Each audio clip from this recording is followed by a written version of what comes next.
చెప్పండి. ఎవరైనా government employees pensioners గానీ ఎంప్లాయీస్ గానీ బిల్ ఇర్రెగ్యులర్ గా వచ్చినట్టు గానీ ఎవరన్నా పర్సెంటేజ్ ఇచ్చినట్టు గానీ మా దృష్టికి తెస్తే ఇమ్మీడియట్ గా కార్యాచరణ ఫైరు యుద్ధం అంటున్నారు కదా. ఎనీ ఇట్లా మనం ఆరోపణ చేయటం కాదు. నాకు తెలిసి ఎంప్లాయీ సైడ్ నుంచి ఎవరిది కూడా పర్సెంటేజ్ లేవు. మాకు ఎంప్లాయీసే కన్సర్న్, పెన్షనర్స్ కన్సర్న్. అది ఏదైనా ఉంటే మేము ఎక్కడికి పోవడానికి సిద్ధం, ఏ లెవెల్ పోవడానికి సిద్ధమే. కానీ పూర్తిగా ఆరోపణ కాదు. ఏదైనా మనకి ఇక్కడ పర్సెంటేజ్ ఇచ్చినాం 5, 10, 15, 20, 50 అంటున్నారు కదా. ఒకటి స్పష్టంగా మాకు ఏదైనా ఇగో వీళ్ళు ఇచ్చారు జరిగింది చెప్తే మాత్రం యావత్ జేఏసీ పక్షాన మేము పోరాటం కాదు, పంపింపు చేస్తాం గవర్నమెంట్. కానీ ఇట్లా పర్సెంటేజ్ మాట్లాడుకోవడం టీవీ చర్చల కోసం, హైప్ చేయటం కోసం, వాక్ బాగుందని చెప్పడం కోసం కరెక్ట్ కాదు. ఇందాక రవి గారు అడిగారు ఇది ఎక్కడన్నా జరిగిందా, అది మా దృష్టి ప్రైవేట్ గా తీసుకురండి. ఎవరన్నా ఇచ్చినట్టుగా 1% అయినా 2% అయినా లేదు, ఇర్రెగ్యులర్ గా సీనియారిటీ మెయింటైన్ చేయకుండా ఇచ్చారు. మేము గత 4 నెలల నుంచి చెబుతున్నాం ఏమనంటే ఎవరు ఇచ్చినా, ఈవెన్ యూనియన్ లీడర్స్ ఇచ్చినా, అసోసియేషన్ వాళ్ళు ఇచ్చినా, జేఏసీ వాళ్ళు ఇచ్చినా మీరు టోకెన్ నెంబర్లు కొట్టొద్దు. మాకు వచ్చే 700 కోట్లు కొట్టి కామెంట్ కోసం ఇంత ఫైర్ మీలో ఎందుకుంది? కరప్షన్ పైన కామెంట్ మీకు ఇంత తీవ్ర స్థాయిలో మీ వాయిస్ ఎందుకు వినబడుతుంది?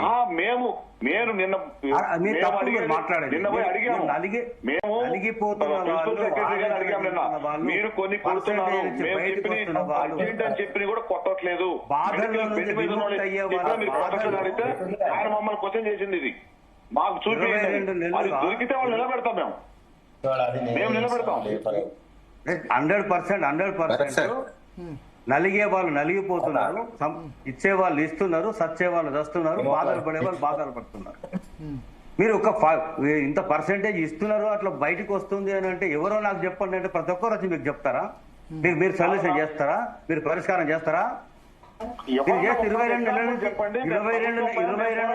22 నెలల నుంచి ఇంతమంది ఎందుకు ఇంత బాధపడతా ఉన్నారు? ఎందుకు ఇంత నలిగిపోతా ఉన్నారు? ఎంత ఆవేదన పడతారు? నా దగ్గరికి 4 హెడ్ మాస్టర్స్ వచ్చారు. టాపిక్ ని మనం డైవర్ట్ చేయొద్దు. మనం మాట్లాడడానికి చర్చకి వచ్చినప్పుడు మనకి ఇది కావాలి, ఎవిడెన్స్ కావాలి. మేము ఫైట్ చేస్తాం, రెడీగా ఉన్నాం.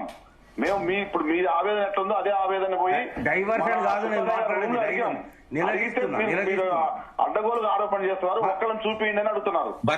ప్రైవేట్ గా ఇవ్వండి, కాదు మాకు వాట్సాప్ పెట్టండి. ఆ మాట భరత్ గారు, ఆ మాట మనమందరం ఐక్యంగా ఉండి ప్రభుత్వ విధానాన్ని ప్రశ్నించాల్సిన వాళ్ళము ఎవరో మాకు చెప్పండి మేము చర్యలు తీసుకుంటాము అని అంటే ఆ పరిస్థితి ఉంటే మీడియాలో ఎవరు గవర్నమెంట్ అయినా మనైనా బదనాం చేద్దానా 20%, 15% అనేది మనకి ఎవరైనా ఒక్కళ్ళు పర్సెంటేజ్ ఇచ్చినట్టు తీసుకున్నట్టు చెప్తే డైరెక్ట్ కోర్టులు వేద్దాం. మేము అసోసియేషన్ చేస్తాం,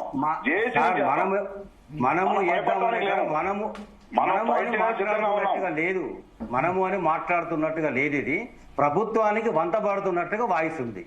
ఇది కరెక్ట్ కాదు. ఇచ్చిన వాళ్ళు చెప్పి లంచం ఇయ్యరు, తీసుకునే వాళ్ళు చెప్పి తీసుకోరు. అనేక రకాలుగా బాధలు ఉన్నాయి. ఆరోపణ చేసేటప్పుడు కొంత ఎవిడెన్స్ ఉండాలి. మీరు టీవీలో మాట్లాడినట్టుగా మేము పోయి గవర్నమెంట్ ముందు మాట్లాడలేం కదా. గవర్నమెంట్ ఒక్కళ్ళు ఎవిడెన్స్ ఇచ్చినా శ్రీనివాసరావు గారు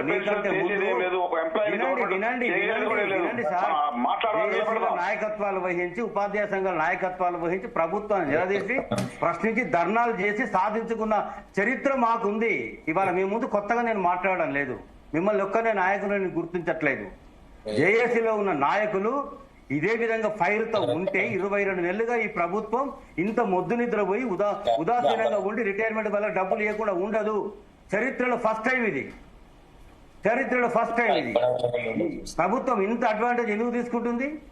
ఎందుకు ప్రభుత్వం అంత విధంగా ఉంది? మనకు చేత కావడం లేదా? మనం ఐక్యంగా లేమా? మన సమరమనుడు చల్లబడుడా? ప్రభుత్వం దగ్గర సర్దుబాటు చేసుకుని వచ్చుడా? ఎందుకు అది మీరు చెప్పాలన్నా? సర్దుబాటు ఏం సర్దుబాటు జరిగింది? మీరు ఆరోపణ చేసేప్పుడు సీనియర్లు, రిటైర్డ్ పర్సన్స్, ఏం సర్దుబాటు జరిగింది? ఇవాళ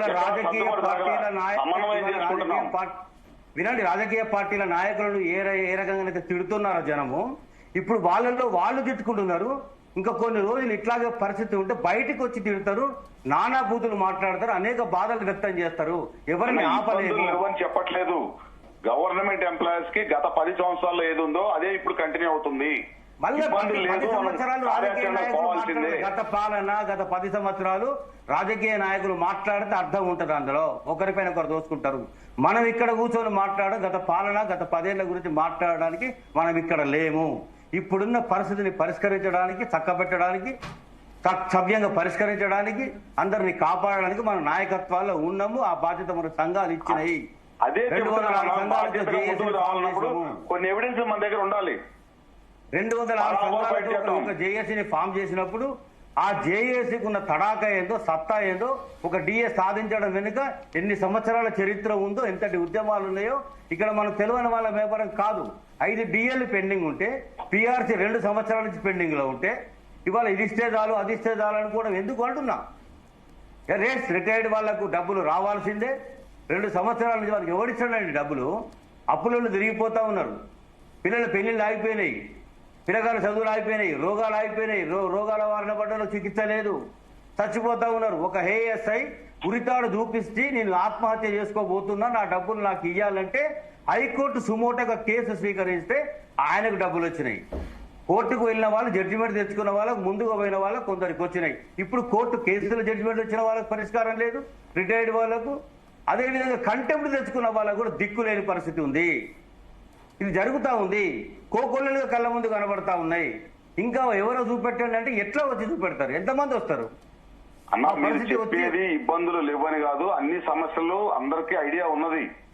మనం అనే ఆరోపణ చేసిన దాని మీద అన్నాం తప్ప ఈ సమస్యలు ప్రభుత్వం వైఖరి చేస్తుంది, ఎంప్లాయీస్ పట్ల చిన్న చూపు చూస్తుంది అనేది జేఏసీకి, జేఏసీలోని ప్రతి నాయకుడికి ఉంది. ముఖ్యంగా పెన్షన్ సంఘాలు, పెద్ద 7 పెన్షన్ సంఘాలు కూడా ప్రతిరోజు దాని మీద పోరాటం చేస్తూనే ఉన్నాయి. సార్ నేను అడుగుతున్నా, మా యూఎస్పీసీ యూటీఎఫ్ ఆధ్వర్యంలో బ్రహ్మాండంగా ధర్నా చేసి hats off to them. Pensioners ఒక ధర్నా చేశారు, హ్యాట్స్ ఆఫ్ టు దెమ్. ఇవాళ 3 మీటింగ్లని 3 కమిటీలు వేసారు, 3 సార్లు మీరు పిలిపించారు. ఎందుకు ఉద్యమ కార్యాచరణ ప్రణాళిక తీసుకొని ముందుకు ఎందుకు పోలేకపోతా ఉంటున్నారు? మేమందరం మీ వెనుక ఉన్నాం కదా. మేము సైనికులాగా పోరాడతాం. రిటైర్డ్ అయ్యి 6 ఏళ్ళు అయినా కూడా ఆ జీలు, ఆ పోరాటం, ఆ పటిమ మాలో ఉంది. ఆ బ్లడ్ అట్లనే ఉంది, ఆ ఫైర్ అట్లనే ఉంది, చావలేదు. డెఫినెట్ గా ముందుకు వస్తాం, మీకు బాసటగా నిలబడతాం. ఏ ఇబ్బంది వచ్చినా మేమున్నాం. ఎందుకు మీరు సమరం సాధించండి. ప్రభుత్వంతో ఘర్షణ పడమని నేను చెప్పడం లేదు. ప్రభుత్వం మీద ఒత్తిడి పెంచండి, ప్రభుత్వం మెడలు వంచండి. అరే ఫ్రీ పథకాలన్నీ ప్రజలకు పంచి పెడుతూ 98% ప్రజల ముందు మీ భాగవతం బయట పెడతా, వాళ్ళ ముందు మిమ్మల్ని నిలబెడతా, ఏ స్కీమ్ బంద్ చేసి మీకు ఇవ్వాలని అడుగుతాడు ఒక రాష్ట్ర ముఖ్యమంత్రి? How dare he's? ఎట్లా అడుగుతాడండి?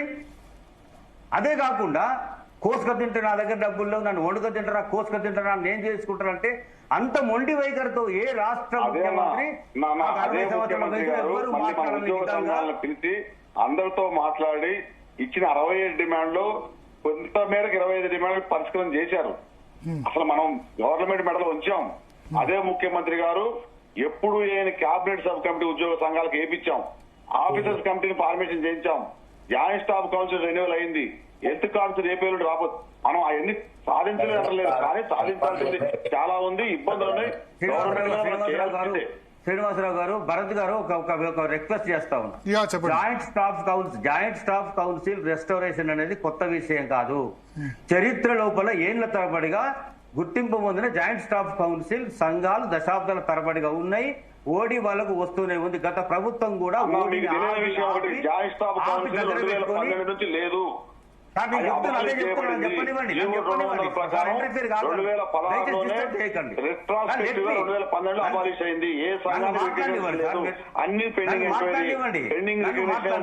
మీరు ఒకసారి ఆ జీవో చదువుకోండి. అరే నన్ను మాట్లాడినవాడు జీవో చదవక ఇక్కడ కూర్చోలేదు. జీవో తెలుసు, అన్ని తెలుసు. మాట్లాడండి.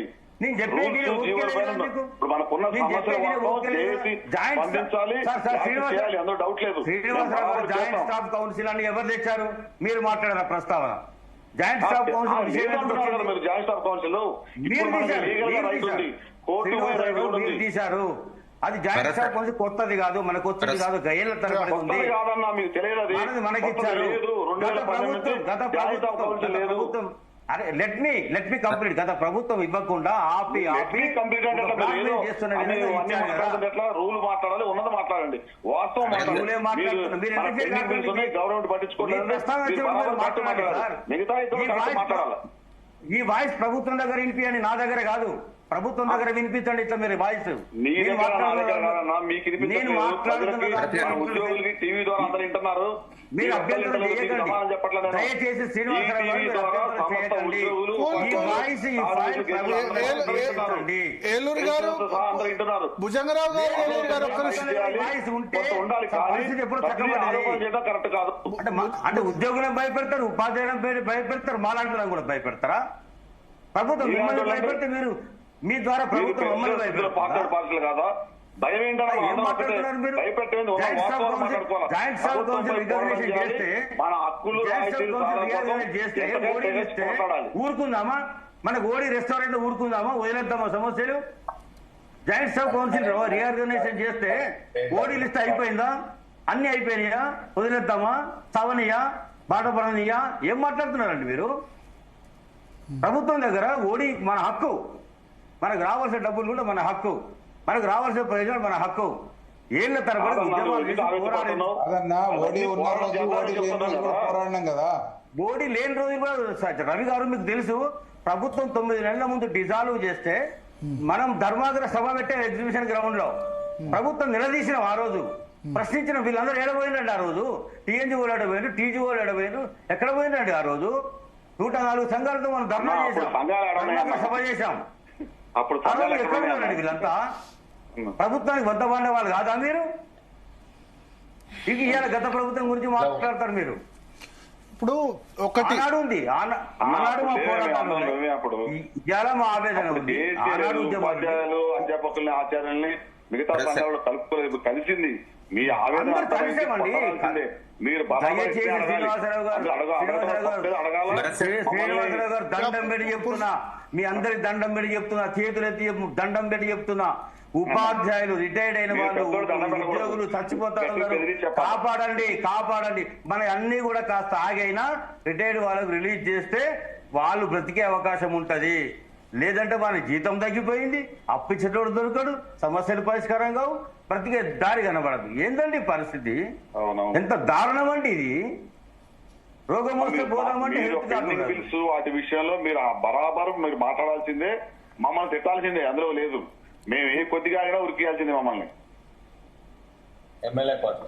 ఆనాడు కూడా మేము పైరే సార్, భరత్ గారు ఆనాడు కూడా మేము పైరే. ఆనాడు కూడా భుజంగరావు గారు ప్రగతి భవన్ లో మీటింగ్ పెట్టినప్పుడు కవరేవ్ గారే లైవ్ ఎగ్జాంపుల్. ఆనాడు ముఖ్యమంత్రి కేసీఆర్. ఒకటి ఏంటంటే ఇప్పుడు నేను అబ్జర్వ్ చేసేది ఏంటంటే ఉద్యోగ సంఘాల బాధ్యత ఏంటంటే స్క్వీజ్ అవుతూ ఉంటారు శాండ్విచ్ లాగా. అటు ప్రభుత్వం వాళ్ళు మీ సంగతి చెప్తాం మీరు ఎక్కువ చేస్తే అని ప్రభుత్వం వాళ్ళు అంటారు, ఎంప్లాయీస్ కూడా మీరేం ఒత్తిడి తీసుకురావట్లేదు అని అంటారు. శాండ్విచ్ మధ్యలో స్క్వీజ్ అయినట్టు స్క్వీజ్ అవుతారు. అంతేనా ఏలూరు శ్రీనివాసరావు గారు? రాజకీయ పార్టీకో భయపడే వాళ్ళం కాదు. అదే అంటే ఇద్దరు మధ్యలో స్క్వీజ్ అవుతారంటారా? ఇద్దరు మధ్యలో స్క్వీజ్ అయ్యేది ఒకప్పుడు ఉండేది, స్క్వీజ్ అయ్యేది ఒకప్పుడు ఉండేది. ఇప్పుడు ఆ సిచ్యువేషన్ లేదు. సెన్సిటివ్ సిచ్యువేషన్, సెన్సిటివ్నెస్ ఫీల్ అవుతే సమస్యలు ముందు పెట్టి గట్టిగా పట్టుబట్టి 13 రోజుల సమ్మె చేసినామండి రాజశేఖర రెడ్డి కాలంలో. దిగొచ్చిండు ఎవరు పెద్ద రాజులే కాదు. మాత్రం తీవ్రతరంగా ఇప్పుడు మీరు పబ్లిక్ లో తీసుకొచ్చినట్టుగా మిగతా మీడియా కూడా తీసుకురావట్లేదు. సమస్య చాలా తీవ్రతరంగా ఉంది, చాలా తీవ్రంగా ఉంది. ఎందుకంటే నాకు ఇవాళ ఉదయం